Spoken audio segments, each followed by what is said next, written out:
Babe, I fit sleep with anything, no, no go there. You like what you see?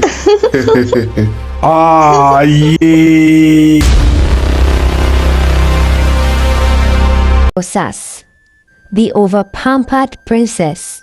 Osas was the last born of Mr. Osarudian and Mama Evie. She had 3 elder brothers, Efe, Osao, and Okemute. But Osas was the only girl, and her father carried her like a golden egg. If Mama Evie told Osas to wash plates, Mr. Osarodion would jump in like a soldier. Evie, leave my princess alone. You want to break her hand? Let the boys wash it. If the brothers told her to sweep, he would bark at them. Do you people want to kill my only daughter? Go and sweep yourselves. The boys would hiss, but who could challenge their father? From that day, everybody in the neighborhood started calling her Lazy Princess. One evening, Mama Egosa, their neighbor, asked Osas, Osas, please, my pikin, help me carry this small basket of tomatoes inside. Osas folded her arms, looked at her straight in the face and said, Mama Egosa, your tomatoes are smelling. I beg, carry them yourself. I am not your house girl. Mama Egosa shouted, Osas, Ijeme, thunder fire your mouth, dear. See this small pikin, you dey insult me. Osas clapped her hands and replied like a market woman, Mama Egosa, if thunder fire me, your last teeth go follow bone. Look at your mouth like popo gari.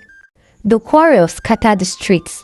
Neighbors had to separate them before tomatoes turned to flying weapons. At Emotown Girls Secondary School, Osas was a disaster to teachers.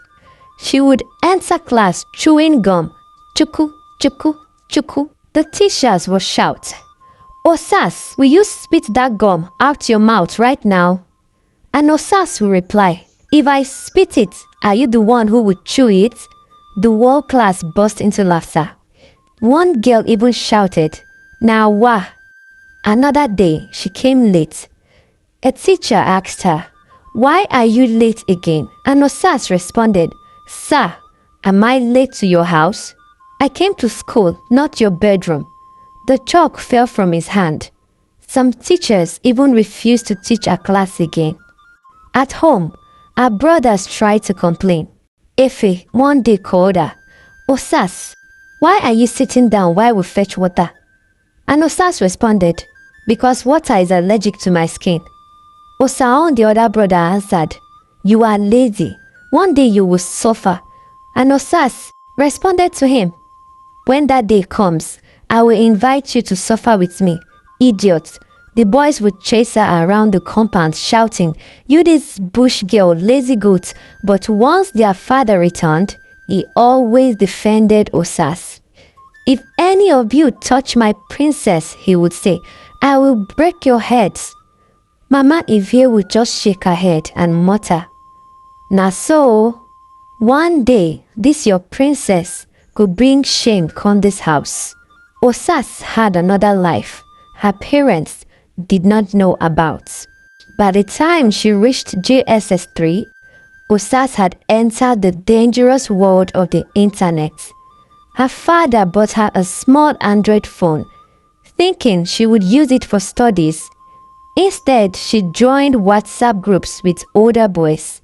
She began sending nude pictures to classmates, to boys in the neighborhood, even to some teachers.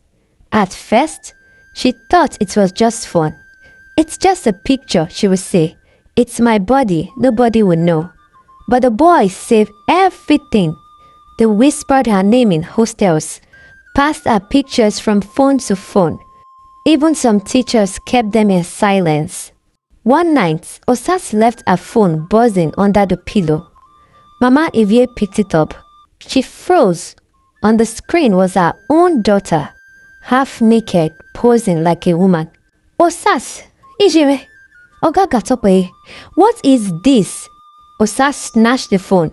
Mama, it's fashion, you won't understand. Her father rushed in. Instead of scolding Osas, he shouted at his wife, Ivie, why are you checking my daughter's phone? You are invading her privacy. Leave my princess alone. Mama Ivie almost fainted in shock. She screamed, Osarodio, this your daughter will put us for market of shame one day. But Papa refused to listen. Meanwhile, in school, whispers had already started. Boys laughed when Osas walked past. Girls whispered, look at her, forming big girl. Meanwhile, her pictures are flying everywhere like Akara in Oba Market. But Osas did not care. She would boast, it is my life. Nobody can touch me. Osas, if only she knew. Osas grew pampered at home, rude to elders, insulting teachers, quarreling with neighbors, and secretly destroying her own life. Have you ever seen a yam that looks fresh on the outside, but when you cut it, the inside is rotten? That was Osas. Beautiful, shining, confident on the outside, but inside, decay had started. By the time Osas finished secondary school, she was 19 years old.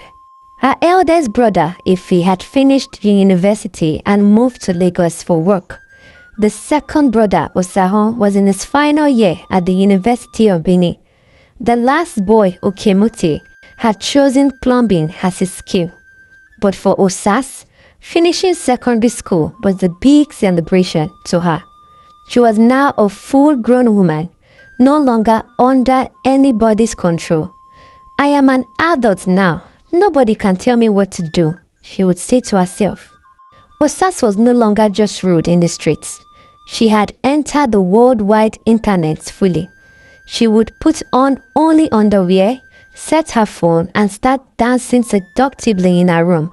She joined Twitter challenges, sometimes dancing half naked, sometimes doing nasty dares that left people screaming. She even joined live stream, truth or dare games, where people dared her to remove clothes on camera. Osas became popular. Boys in Lagos, Abuja, even Port Harcourt all knew her name. On WhatsApp groups, her videos flew faster than gossip. But while Osas was shining online, her family house in the Selu quarters was drowning in pain. One day, Papa Osarodio had an accident at work. A heavy block fell on his leg and he was rushed to the hospital. For 1 whole month, he was admitted. When he came back home, his leg was bandaged. He could not walk properly. He needed love, care, and support from his children. But Osas, the same Osas who was once his precious princess, she gave him ice cold treatments. When Papa returned home, Osas only looked up from her phone and said, "Hi, Papa, welcome." No hug, no smile, nothing. She went back to pressing her phone, giggling on video calls with strangers. Whenever Papa called her for help, she would wave him off. "Osas, please help me change my bandage. I beg, Papa, I no fit to. Wait for your wife. Can't you see that it's smelling?" Papa would look at her with pain in his eyes. Sometimes he would beg her to help him up, to go to the toilet. Osas will ease and say, "Papa, please leave me alone. I am busy. Call your wife." On some days, because Mama Evie had gone to the market, Papa would pee on himself in shame. Neighbors would whisper, "Chai, na this same man where they shout my princess every day. See wetin they enjoy now." The situation became unbearable. One afternoon, Okemute returned from his plumbing site and found his father sitting in urine. Okemute shouted, "Osas, come out here now. You dey inside, pressing phone while Papa dey suffer like this?" Osas came out rolling an eyes. Wetin happen? Must I be his nurse? Is that no mommy's duty? Okemute almost slapped her. "Osas, you be witch. Ordinary to help Papa, you say no. But you dey inside room showing your bum bum to strangers online. Your hair don't spoil oh." Osas screamed back, "Look, Okemute, mind your business. You are a plumber. Stick to your gutter water. Don't talk to me like that." The chorus shook the whole compound. Neighbors gathered. Mama Ivy returned from the market and dropped her bag, shouting, "Now waiting I talk, since be this so, Osarondio, see your princess. She no fit even wipe your leg. Internet don't carry her sense." Her father sat quietly, tears rolling down his face. But did Osas change? No. In fact, she became worse. She locked herself inside her room, pressing phone day and night. She would laugh loudly on calls with men. "Baby, yes now, I miss you too. Remove your shirt first." Sometimes neighbors passing outside would hear her shouting nasty things on video calls. They would shake their heads. Now wow, this girl don't turn Benito TikTok of shame. Even her brothers were tired. Posaon, the university student, came home one weekend. He tried to talk sense into her. "Osas, this road you are following will lead to destruction. Internet does not forget. These things you post will haunt you one day." Osas laughed in his face. "Osaon, I beg, free me. Now my body, my choice. You better face your books. I am a star online, you are just a book student." Osaon shook his head. "Make thunder no go use ring light find you one day." The most painful moment came one evening. Papa struggled to call Osas. "Osas, please, I need to change my bandage. Just help me this once."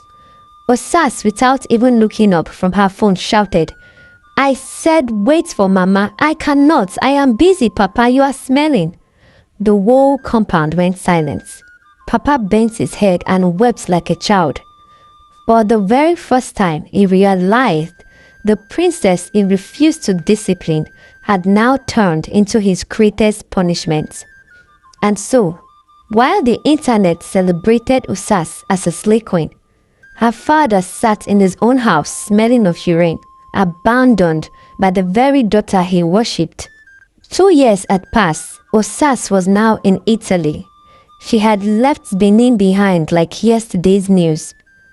She was living the life of her dreams, freedom without control. Clubbing every night, expensive wines flowing, old sugar daddies carrying her around like handbag. Osas had found a new stage, porn sites. She uploaded videos of herself for the world to see. Nothing was wild as long as the money entered her account. Anything goes, she always told her friends. Dogs, horses, old wise men with shaky legs. Osas didn't care. Money was money. Some nights, her roommate, Eseosa, would say, "Osas, you dey craze o. No be everything person suppose use body do." And Osas would reply, "Abeg leave me jare, now you won't pay my bills." The whole of Italy became her playground. But life has a funny way of surprising people. One sunny morning, Osas was driving her car, humming to Davido's song when she decided to grab a quick coffee. "Make I branch this coffee shop, jare, my eye dey close." At the same moment, a tall, dark, broad-shouldered man was walking back from the gym. His name was Chris. He decided to enter the same coffee shop. Osas parked her car, stepped down in a short skirt and shiny wig, and catwalked inside. When her eyes met Chris, boom, Cupid don't shoot arrow. Chris smiled politely. Osas looked at him and whispered under her breath, "Oh boy, this guy fine like heaven gate angel." They both reached for coffee at the same time. Their hands touched. Osas giggled like a small girl. Chris chuckled, and that was the beginning. For the first time, Osas forgot sugar daddy, forgot clubbing, even forgot her online shows. Chris entered her heart like a Harmattan breeze. They went on dates. They went shopping together. They laughed at silly jokes. Osas told her friends, "Me wey no dey fall in love. See as I don't dey blush anyhow. Now wow." Chris was different.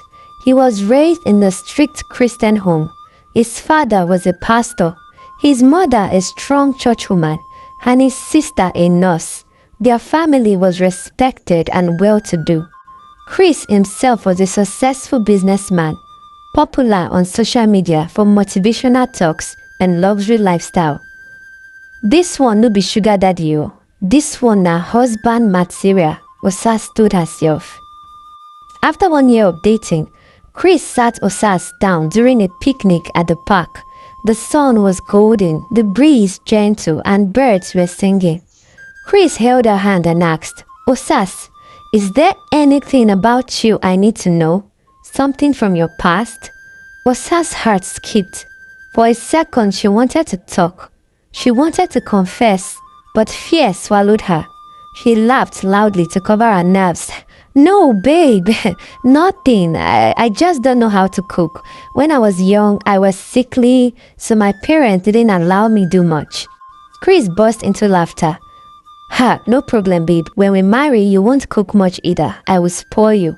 Osas smiled sweetly, but deep inside, her chest was tight. Few weeks later, Chris told her, Babe, I want to meet your parents. Let's travel to Benin City. Osas' heart pounded, but she smiled. Of course, babe, my parents will love you. They flew down to Nigeria. At the Osarodians family compound in Benin, Mama Ivie welcomed Chris with open arms. Papa was still limping, but he managed to smile and shake hands with him.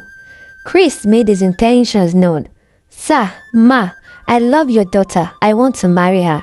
The parents were happy. Neighbors gathered to peep. Pastor's son won't marry Osas. It was the talk of Oselu. But later that evening, Mama Ivie pulled Osas aside. Osas, you don't tell this boy about all the yeye things wey you do before. Osas nearly choked on her food. Mama, you won't pour sansan for my garri? All things have passed away. Why I go tell am about wetin don pass? Abeg free me joor. Mama shook her head in disappointment. Osas, you dey play with your destiny. If truth no kill goat, life fit kill am o. Osas hissed, adjusted her wig and went back to the living room, smiling like nothing happened. That same week, Chris organized a surprise dinner at a fancy restaurant in GRA Benin. He invited some of his close friends. The table was full of laughter, music, and flashing cameras. Then, suddenly, Chris knelt down, brought out a sparkling diamond ring and asked, Osas, will you marry me? The whole restaurant shouted, Say yes! Say yes! Osas jumped up, screamed, and almost spilled her wine. Yes! I will marry you. Everybody clapped and cheered. Chris' friends recorded the moment, snapping pictures and posting them online instantly. Osas hugged Chris tightly, tears in her eyes. For once, she thought she had escaped her past. But my people, the internet is like a juju shrine. It may look silent, but once it opens its mouth, secrets will pour out like flood water. The pictures of the proposal started trending. Pastor's son, engaged to a beautiful Nigerian girl in Benin. Everybody was sharing it on Facebook, Instagram, and Twitter. But guess what? Among the thousands of people who saw the post were those who remembered Osas. Her old videos, her Twitter dares, her live streams, even her animal videos. All it took was one sharp boy to type, Wait oh, no be this girl wey dey do nonsense online that year. Make I check my phone gallery. And just like that, the door Osas thought she had locked forever was about to burst open. Everything was going on well after the proposal. Osas was shining like the morning sun, moving around the streets of Oselu like a queen. She would wave at her neighbors with her left hand, showing off the engagement ring. Even when she bought akara, she would deliberately use that hand so everybody could see the gold sparkle. Osas, Mama Remusela in the market called. So now you don't engage Pastor Pikin. Now wow, congratulations so. Osas smiling with pride. Now so life be oh Mama, God so good. But that same week it happened. Suddenly his phone buzzed. It was his close friend Michael. Guy, afa now no vex o, but no be your fiancé be this. Which kind talk be that na Michael? Abeg check your WhatsApp message. Chris opened the message. His hand started shaking. His heart dropped. There it was, a video of Osas, unclothed, showing all her vanity upon vanity to the world. Chris shouted, Jesus Christ of Nazareth, what is this? Before he could even process it, his sister Mira called, panicking. Hello, bro, What nonsense is trending on Twitter? Why is your name everywhere? Is this true? Pastor's son, allegedly engaged to a porn star? Ha, Chris, our parents mustn't see this. Chris quickly rushed to Twitter. Lo and behold, he was trending #1. Hashtag pastor's son, engaged to a porn star. Hashtag motivational speaker Chris to marry the dog lady. The meme was everywhere. Some showed Chris kneeling with a ring. Others added dog barks in the background. Chris held his head. God bury me now. What is this? Meanwhile, in her room, Osas was scrolling her phone when she saw the video. Oh my God. She rolled on the floor crying. Jesus, Jesus, I am finished. Just then, Chris' call came in. She was too scared to pick. At that moment, her mother entered the room. Osas, wetin happen? Why you dey shout like goat wey dem tie for Christmas? Osas weeping. Mama, I don't finish. I don't die. Una want me, but I no listen. Mama quickly snatched the phone from her hand. The moment she saw the video, her own daughter sleeping with the dog, she fainted. Osas screamed, Mama, Mama. Okemuti rushed in. Wetin happen? Why Mama dey ground? When he saw the phone, his eyes popped. Osas, wait oh. So all the insult that they talk for street not true. Hey, shame don't kill me. Their father, Papa Osarudion, leaped in and sprinkled water on his wife's face. When she woke up, she cried out, Osas, why? Osas, why? You don't finish this family. Okemute held his head. Papa, now your fault. You paid this girl like egg. See how she don't scatter this family now. Papa Osarudion was weeping. Oh my God, why me? Why I no discipline Osas? Why I turn blind eye? Just then, they heard a loud horn outside. Chris had driven in angrily. He was shouting like a madman. Osas! Osas, come outside! The neighbors stretched their necks like giraffes. Some even carried plastic chairs outside to watch the drama like cinema. Finally, Osas came out to the living room, her face swollen from crying. Chris' eyes were red with tears. How could you do this to me? How could you hide such evil from me? You even slept with animals, Osas, animals. And you had the guts to say yes when I proposed? He fell on his knees weeping. The whole compound went silent. Osas was crying bitterly too. Chris shouted, You are evil, a demon. I regret the day I met you. He stormed out, entered his car and drove off. Osas screamed, Chris! But he didn't look back. The villagers burst into laughter. Weeks turned into months. Osas was the talk of Benin. Even conductors recognized her. No be Osas I did see. Madame Dog Video. Her shame was louder than drums, but it didn't end there. A few months later, Osas started coughing. At first, she thought it was normal, but the cause grew worse.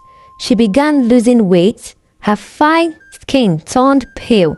When she finally went for a checkup, the doctor shook his head.